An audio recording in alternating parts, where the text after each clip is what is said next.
Hey everyone, this is Yami, your Latina next door. Welcome back to my channel. Today I have March's Look for Less challenge.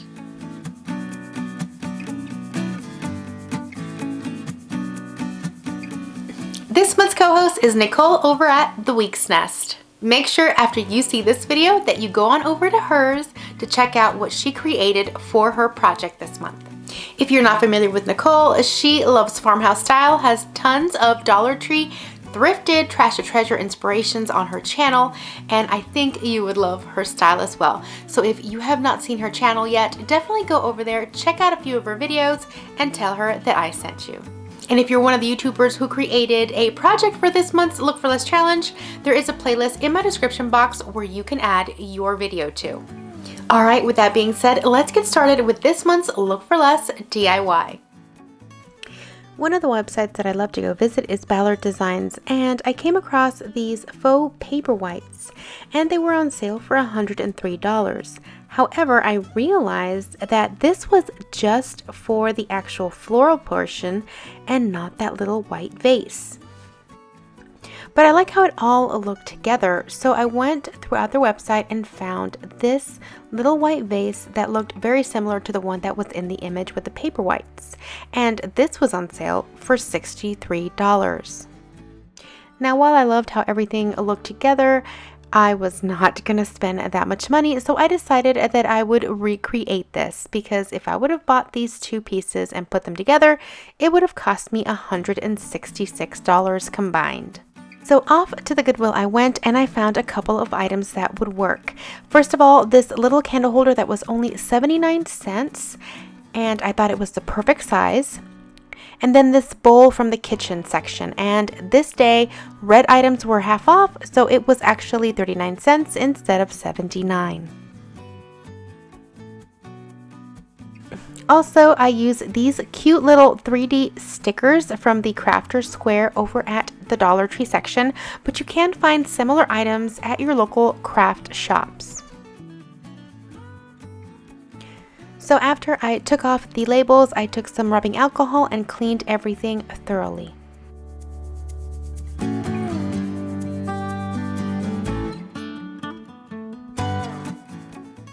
I wanted this to be a secure bond, so instead of using hot glue, I use E6000. Also, it just works better with slick surfaces, and that little bowl was pretty slick. I made sure it was centered and let it dry. So before I did anything else, I took it outside and gave it one coat of this paint and primer by Rust-Oleum. It's a satin finish, but it did make the surface of this a little bit more porous so that I can adhere the stickers on a little bit better. After that was completely dry, I took it inside, and as you can see, it still needs more coats, but it was now time to add those little 3D round stickers. The adhesive on the stickers is actually pretty good, and you pull them off the sheet in one complete line. The adhesive is like just one long strip, and it's not really that noticeable, so I didn't mind. And it also cuts down on time from having to glue each one of these down. It also helps keep the spacing pretty even. And I decided I was going to add some of these to the top and the bottom of the base as well.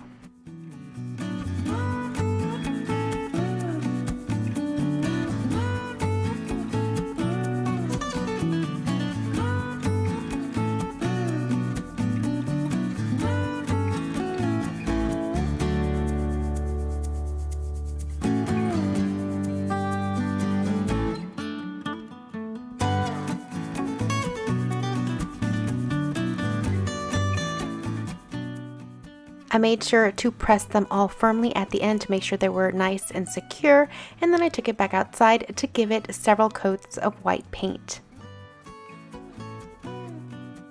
Whenever I have a piece like this, or a candlestick or a vase that I like to spray paint, I always start it facing down first, and then when that's completely dry, I finish spray painting it right side up.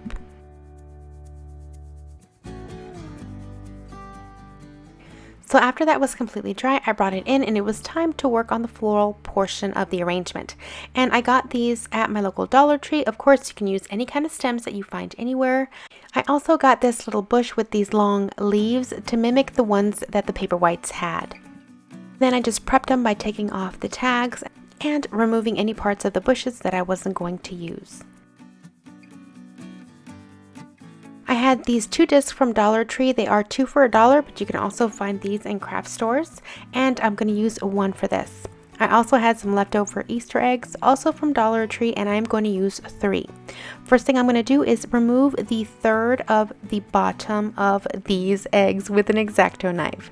So you kind of want to take off the base, like you see here.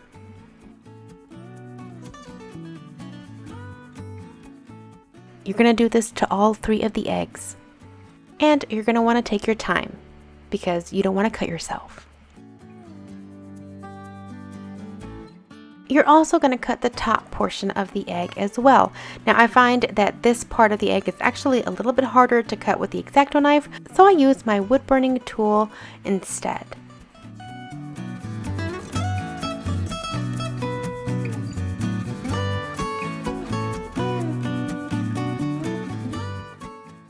And do this to all 3 as well.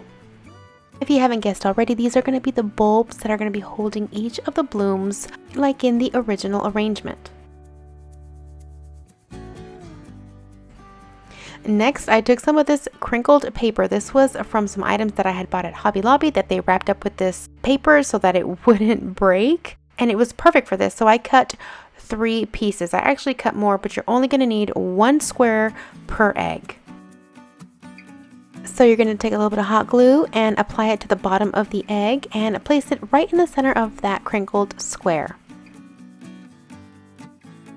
Then you're going to take more hot glue and you're going to start adhering the piece of paper all around the entire egg.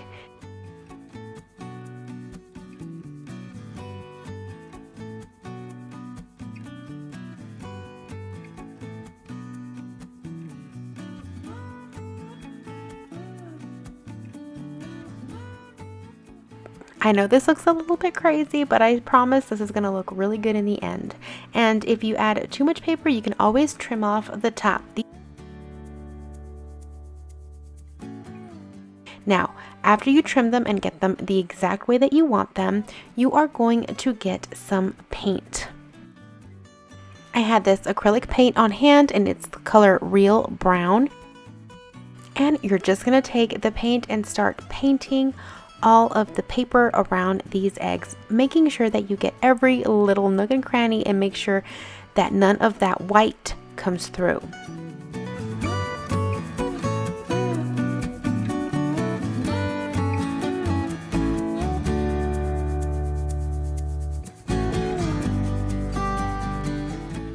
Now after the paint dries, you're going to notice that it's actually going to make the paper a little bit stiffer and sturdier, so this is good. After they're all dry, you're going to take some hot glue and you're going to glue it directly on that little styrofoam disc. And I arranged it the same way as the originals were arranged.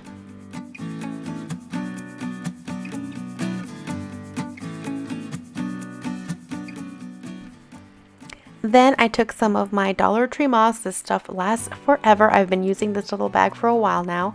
And I am going to apply it in between those little bulbs and throughout the entire disc. Now the disc is actually the exact size of the inside of that little bowl, so I'm not going to put any on the sides of it because then it would be too tight of a fit.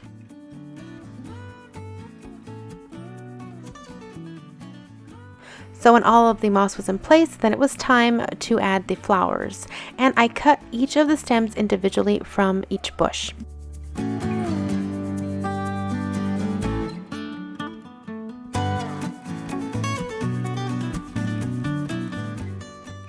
After cutting them individually, I took the hot glue, added it to the bottom tips, and then inserted them through the little bulbs and into the styrofoam disc. I used 2 of the white flowers for each bulb, and then I added 2 or 3 of the long leaves to each one of them as well.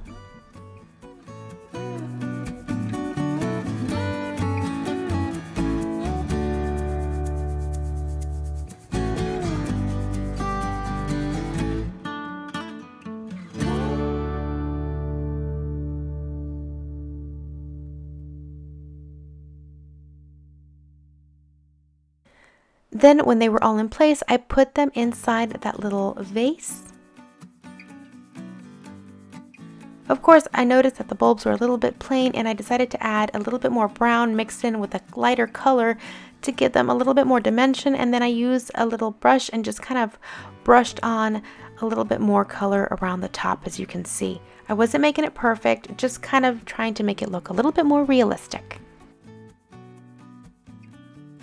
And then I was finally happy with it, and it was finished.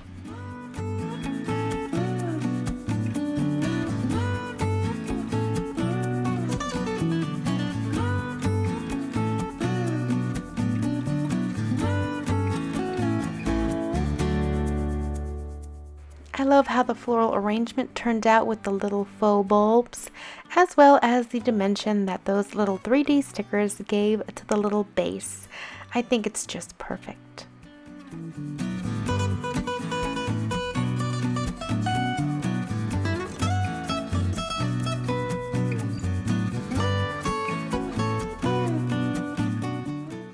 Alright, so let's look at how we did. The original at Ballard Designs was $166. That would have been the faux paper whites on sale, plus one of their white ceramic containers that was on sale as well for $63, bringing it in to a total of $166 if I wanted this arrangement. So as for my dupe, now I had the styrofoam disc, I had the eggs, I had the paper that I crumpled up, and I also had that floral moss. However, everything else I had to buy, including the spray paint. That cost me a total about $9 and some change. However, if you had to buy absolutely everything, it would cost you maybe around $14, which is still a huge savings compared to $166. And I love how it turned out, so it is a win-win. I really hope you enjoyed this month's Look for Less. It is perfect for springtime, however, it's not so themey that you can't leave it out for the rest of the year. Thank you so much, Nicole, for being my co-host this month. It was so much fun working with you. I cannot wait to see what everyone else submitted. Let me know what your thoughts are in the comments below, and of course, give this video a thumbs up if you enjoyed it. Check out Nicole's channel in the description box, as well as that playlist for more inspiration. And I have some home renovation updates that I will be sharing with you guys in a couple of days, so stay tuned. All right, I will see you guys in the next video. Until then, adios.